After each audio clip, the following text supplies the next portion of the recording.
Good evening and welcome to West Dock. My name is Dustin Parsons. Today is Tuesday, May the 30th, and of course another great episode for you today. But as for every episode this season, we're going to be introducing you to a great book by a Newfoundland author. Today we've got a little piece of fiction for you, The Room Upstairs, a novel by Ida Young. I'll give you the rundown on it. There's something strange going on at Journey's End. Aaron Sullivan has to come up to Hope Harbor with the intent on selling the old church turned inn. It belongs to her maternal grandmother, Jane Ross, a woman Aaron never knew. The property will become Aaron's when Jane dies, which could be any day now. And considering this heartless woman abandoned Aaron after the death of her parents when she was only 3 years old, she just wants to get it over with. But as she uncovers details of the past, she is drawn to her dying grandmother. Jane tries to warn Aaron of a great threat, but Aaron doesn't understand. In a desperate attempt to find answers before it's too late, Aaron struggles to unravel the mysteries of her parents' death, to Journey's End Inn, and the people of Hope Harbor. Only then will she truly learn what it means to lose everything. Ooh, guys, nothing better than a good old creepy novel that takes place in a made-up Newfoundland small town. So I find it always fun to read books like this with those little Newfoundland undertones and themes. Just makes it so much more real and creepy. So check this out at a fine book retailer near you around Western Newfoundland. All right, into today's episode. We've got two guests, well, a bunch of guests, but two groups in studio today to talk to you about some cool things that maybe you don't know are happening here in Western Newfoundland. And our first guests in studio with me today are here to tell you that rugby is back in Corner Brook for the first time since the 80s. There's lots of cool things happening, and today in studio we have the executive of the West Coast Wanderers, a new rugby team here in Western Newfoundland, Steve Best, Richard Tingsgow, and Sam Pomeroy. Thanks for coming in, guys. Thanks for having us. Yeah, pleasure to be here. Yeah, so I ran into Steve the other day downtown, and he reminded me that rugby is a thing again in Western Newfoundland. And so we'll get into that a little bit, but first, Steve, if you can, because I know you've had like a really long history as a rugby player in Newfoundland. I have, yeah. Like really long. Can you tell us about the state of rugby like as a sport in sort of Newfoundland, and maybe you can include how you were involved historically? Sure, thanks Dustin, thanks for having us, for sure, definitely. So yeah, rugby itself in Corner Brook, I started playing at 15 years old in grade 10 in high school at Herman Collegiate. And rugby's been a great game. The three of us have been involved with the sport for a long, long time. And like I said, it's something that has brought me to lots of places and given me lots of opportunity. Rugby itself here in Corner Brook finished really in the late 1980s, maybe by 1990. So we've got a dedicated group, a small group here in Western Newfoundland that are bringing rugby back to Western Newfoundland and the west coast of the province. So we started some touch rugby in 2017 with, again, a small group with Zach Barros and Sarah Kearley and Steve Bennett and Rich and Sam. And we incorporated the West Coast Wanderers in 2019. And we've got a grant for Rugby Day in Corner Brook happening on June 10th here in Corner Brook, and we're really looking forward to it. So the West Coast Wanderers, a new rugby team with players, I guess, presumably from all over the West Coast. That's right, and yes. The only rugby team, official rugby team on the West Coast. That's right. Okay.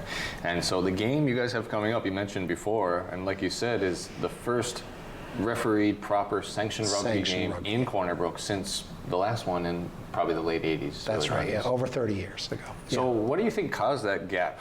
And anyone feel free, I'm going to target you over here, Sam. So why do you think rugby disappeared in Western Newfoundland for like 30 odd years? That's a great question. I think part of the thing with rugby is even on the East Coast where it's more popular, we'll say, than here where there's a bigger population, there's still a relatively small community and it requires a lot of bodies to play, right? A big 15s game requires 15 per side. So to have a full-on game in the community, you need at least 30 players. And it's rugby, it's a physical sport, so you need people that are going to be able to fill in those gaps too. So you're looking at, probably a base of 50 odd people that have to be involved to keep regular competition going in any community. And it's Corner Brook in general is, and the West Coast, there's lots of people here that play sports, but it seems like there's a lot of people that play one or two sports and are really dedicated to that, and finding adults who have the time to spread themselves between more than one or two sports is kind of hard. So I think that's probably part of the reason. I'm not from Corner Brook myself. I moved here in 2019, but I've been back and forth a bit since 2017, since this group started. And even just finding the traction amongst people here to come out and stay coming out has been a little bit difficult, I think, because it's a really active community, but people kind of have filled their schedules. So we're trying to find people that maybe haven't found that group that they really connect with yet. And we're very welcoming. We try to get people out who've never played before. For example, my husband had never played rugby prior to this group starting up here, and he's a really big fan. So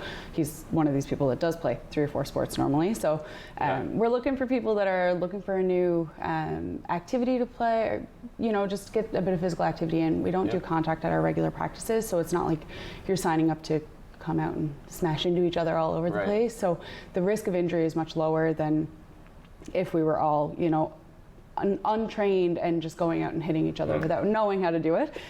But when that opportunity does come up, we do train people properly and teach them how to tackle in a safe manner, so that nobody is actually going out with the express intent to injure other people or to be injured, of course. So I do think that when you hear rugby, it's a sport that people think of as quite rough, but there's ways to play it safely, and we teach people that. So I'm hoping that this kind of event will teach people that we can do it in a manner that's safe and welcoming to people of all different skill levels. I love it. And Richard, I'm going to ask you a few things about the sport and some of that nuance, but Sam, you touched on the event, and so just to go back to that for a second, on June 10th, there's an event here in Corner Brook that's providing an opportunity for just kind of anyone to come out and learn about this sport. Is that correct? Can you tell us a little bit more about that event? Me? Yes, sir.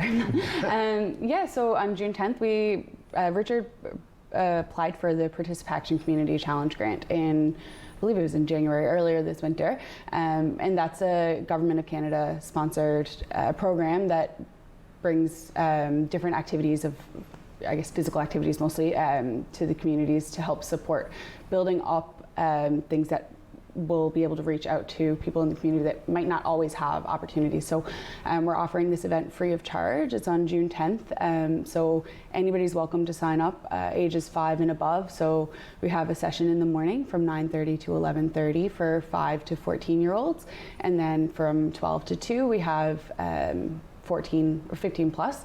And then we have an exhibition women's sevens game in the afternoon, and then men's 15s game. So sevens rugby and 15 rugby are just different ways of playing the sport, numbers of people on the field. And so the same day as that exhibition game, you know, this first sanctioned game is the same day that earlier in the day people have the opportunity to come and learn about the sport. And the church. So, okay, excellent. That's really exciting. And Richard, so obviously you're very familiar with the sport, have played it for a long time, and as Sam's indicating, it's still sort of a niche sport. And maybe there's room to sort of explain it on a high level about how it actually goes down. Sam touched on the conception that it's, you know, often regarded as about just pounding people and people colliding at high rates of speed, and you know, so can you just make a clarification on how that works and sort of contact and no contact? For sure. Great question. Thanks for that. So the start off, one of the fundamental basic rules of rugby is you have to pass backwards. So any kind of movement with the ball has to be either lateral or backwards. And the objective is very similar to that of American football, where you're trying to cross what we call the try line to score. So to score in rugby, you have to place the ball down inside the try zone, and that's 5 points. Basketball players and hockey players make really good rugby converts because they understand the concept of offense and defense. So when you're on the rugby field, you play offense and you play defense. Typically, we're split into 2 groups. There's the forwards and then there's the backs. The forwards are responsible for what's called scrummaging, and if you've ever seen that before, you have the 2 packs come together, they get set, and they engage. It's really unique, and it's engage is a nice word. Yeah, it's actually used for what it looks like. Yeah, they're just engaging each other. It's just a gentle engagement. That's all. Yeah, nothing to worry about here. It's all officiated. Yeah. But that's actually the word that the official will use. He'll get the scrum set, and he'll say, the cadence now is crouch, bind, set. Okay, and so this is sort of akin to like a puck drop. Exactly. You know, and tip listen, I off don't or watch something hockey like either, that. right? But you know, so it's the ball is available, and then it's sort of they're engaging for the first person to be able to act on the ball. And so, why is it though? Like, what is that other side of the sport? Because it does certainly seem, if you were to watch it on TV, like it does seem to get quite physical at times, and piles of humans and things like that, right? But obviously, Steve's played rugby his whole life. He's still quite physically capable. Doesn't have cauliflower ears, anything like that. So realistically, as you progress through the sport, what does that sort of look like, and like, what is the physical reality of the sport at its high level? Well, the reality is the sport's founded in respect. And the thing is, if you don't play respectfully, you don't have anybody to play with, right? And so yes, there is a high degree of physicality, which people enjoy, but it's done in a manner to make sure that you have someone to play with next week. Right. Yeah. Right. Yeah. And so when you're training and practicing, you say it's sort of like no contact? Absolutely. Yeah. And then when you're competing, like with the Wanderers, on this higher level, is that also no contact? No.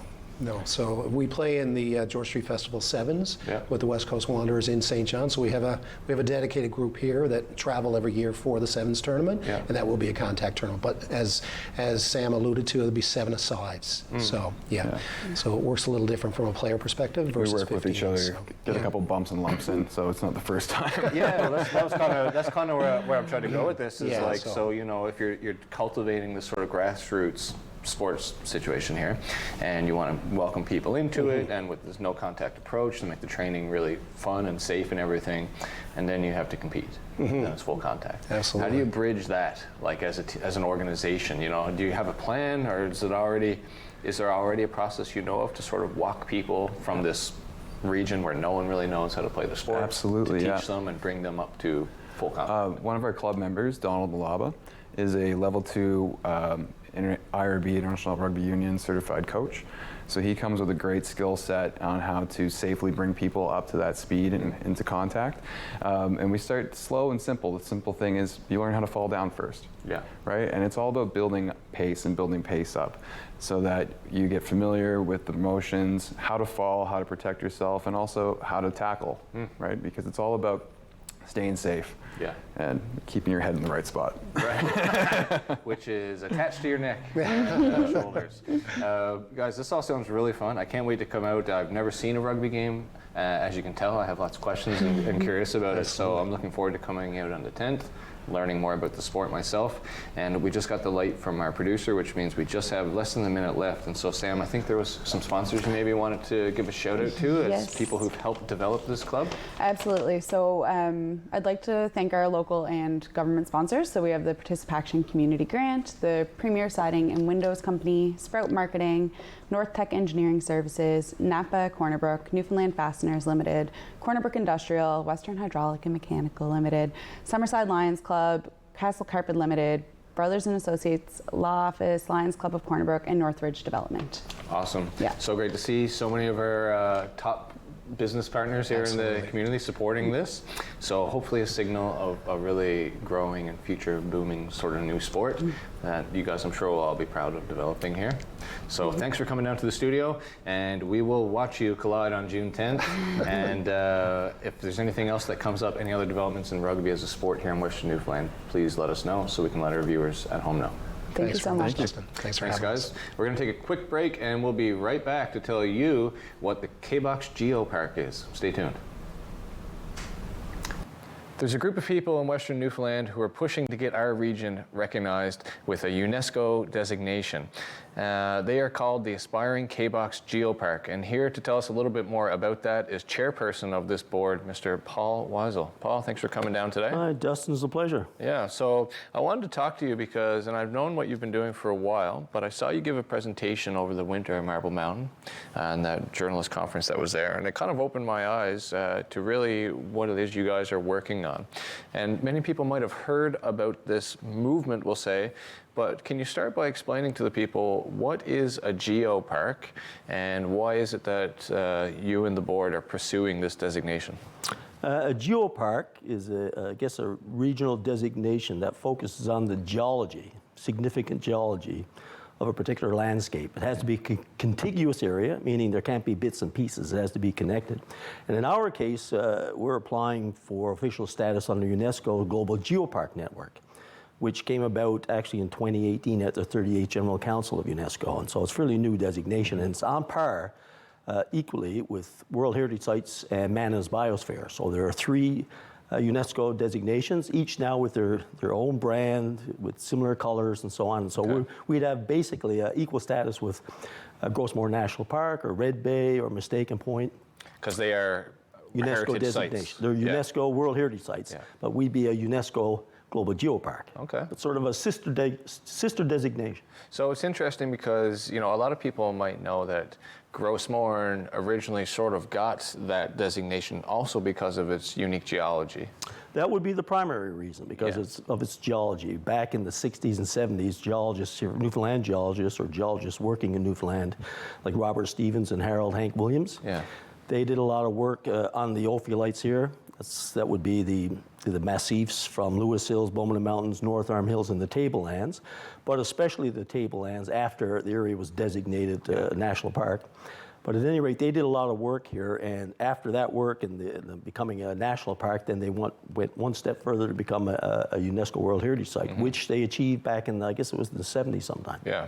So there's something I'm hoping you can sort of flush out for our viewers here, because this is one thing that was really eye-opening for me. So the Tablelands, and help me with this, is considered an ophiolite site as well, right? Actually, it's one of the 4 Bay of Islands ophiolite massifs, massif being a mountain. And so together, collectively, they're called the Bay of Islands ophiolite, 2 to the north of the bay, 2 to the south, but that's what geologists term it. Now, an ophiolite, that's part of the Earth's mantle, ocean floor, pillow lavas, and that sort of thing that were forced to the surface by plate tectonics during the closing of the Iapetus Ocean. So we're looking at about 480 million years ago. And so when the Iapetus Ocean closed, and by the way, Iapetus means, Iapetus was the father of Atlas in Greek mythology, and hence the Atlantic Ocean. And so when the Iapetus Ocean closed, like the Pacific is closing today, about an inch or so a year, when it closed, it pushed the mountains together, forced the mantle and the ocean floor on top of old North America, the eastern margin of North America. And eventually the Atlantic Ocean opened, and when it did, it actually took part of North America with Europe, which was Scotland and Northern Ireland, and left us with a part of old Europe, Avalonia, and that would be the Avalon Peninsula.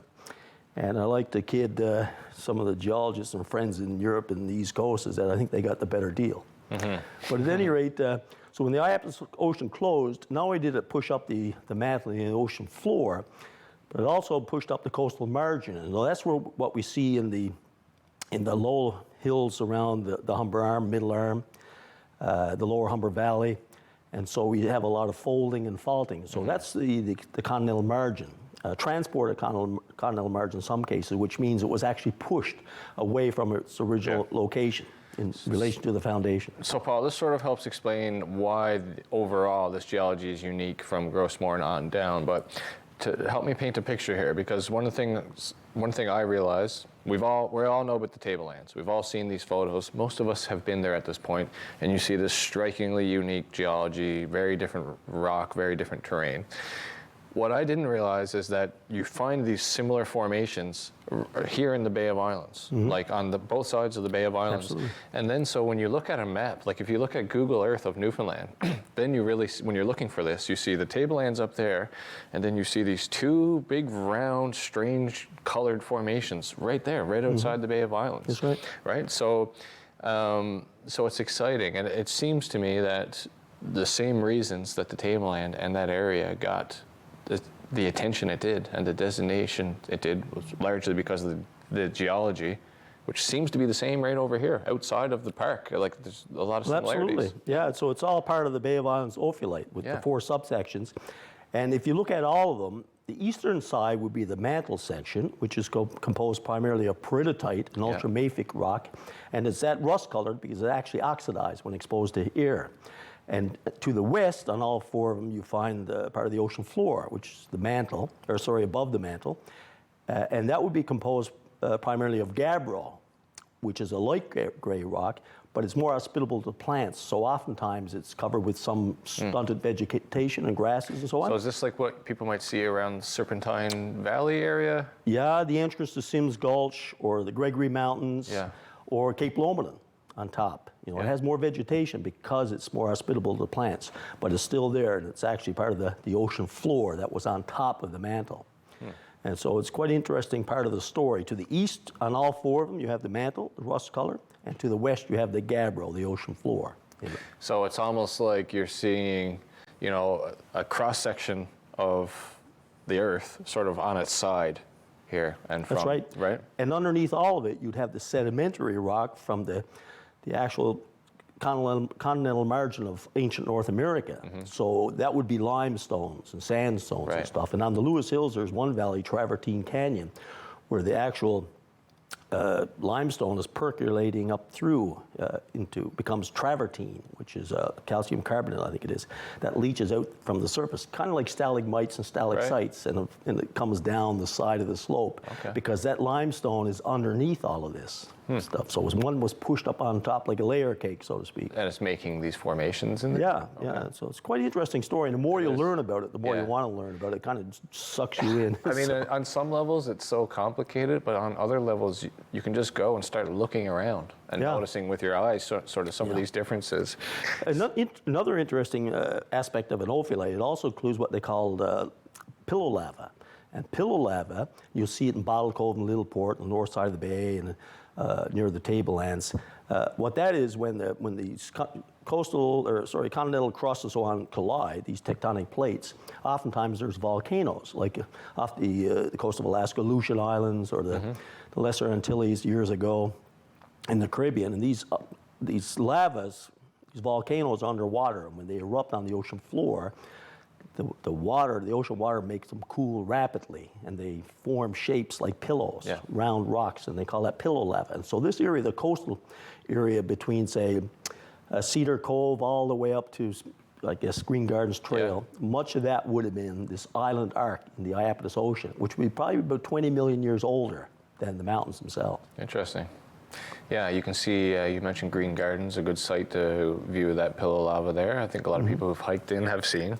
The outer islands of the bay, like the Weeball, Guernsey Island, Pearl Island, Tweed Island, locals call them Big Island, French Island, they're actually igneous rock from the islands of the Iapetus Ocean. So they were islands in that ocean years ago, formed out of lava. Even then they were islands. Yeah, they're kind of like Hawaii Islands, but a little bit different cause. Wow. Through plate tectonics as opposed to opening the ocean or a plate moving over a hot spot. So, it's very interesting. I was in the Azores in the fall, which was a really cool trip, and got to see, a lot of evidence of sort of volcanic. It's like Hawaii, basically, in the Atlantic Ocean. Right. It's the same way, all these. So really cool to assess that geology.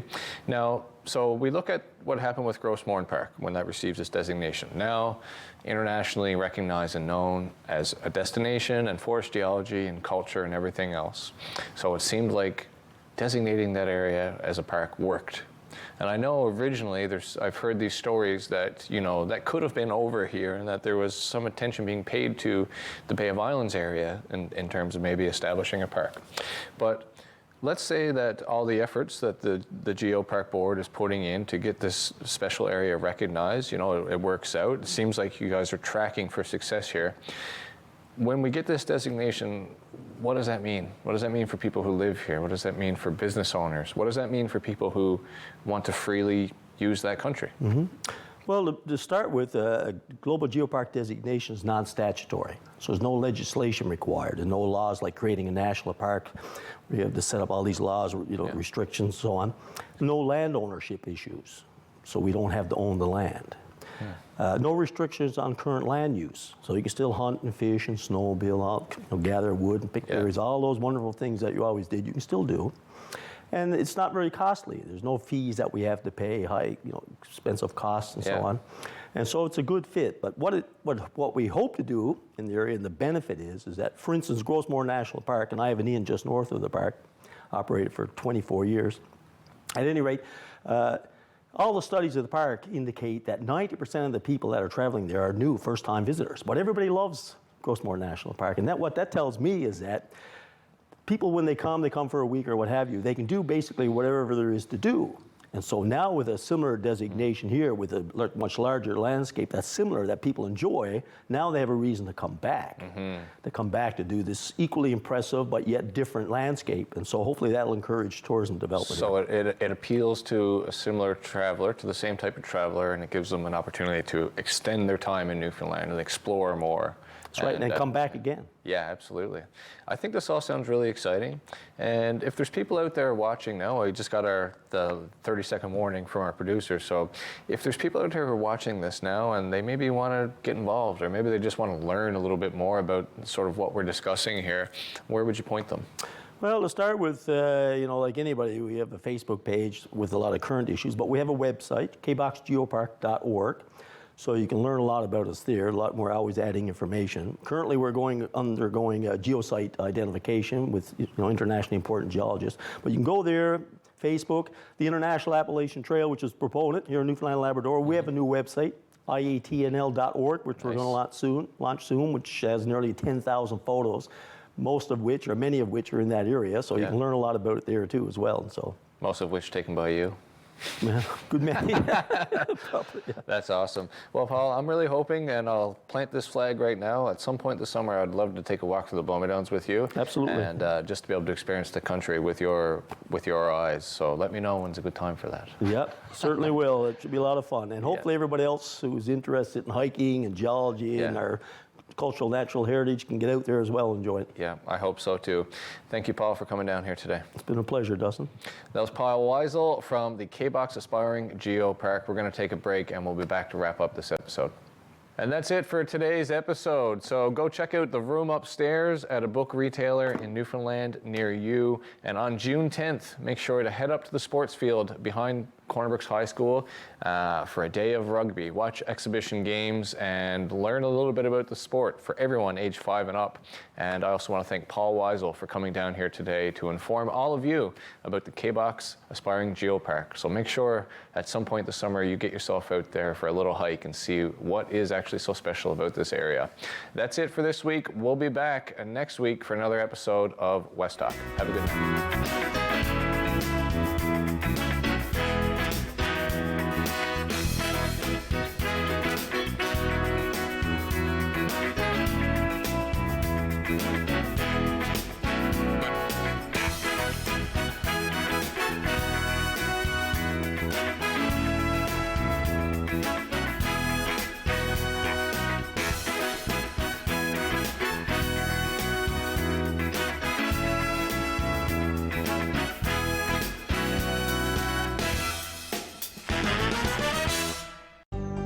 If you have a comment about this program, we'd love to hear it.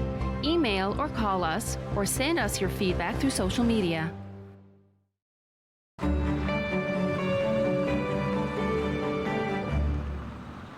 It isn't the heavy trays that make the job difficult, or the fast pace you need to keep up.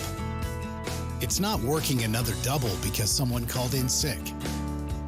What makes the job tough is the moment you realize a customer has had enough and you have to make that decision not to overserve. Refusing service isn't personal, it's the law. We know it's not easy, but we're counting on you to keep us all safe. Thank you, servers, for doing the tough job.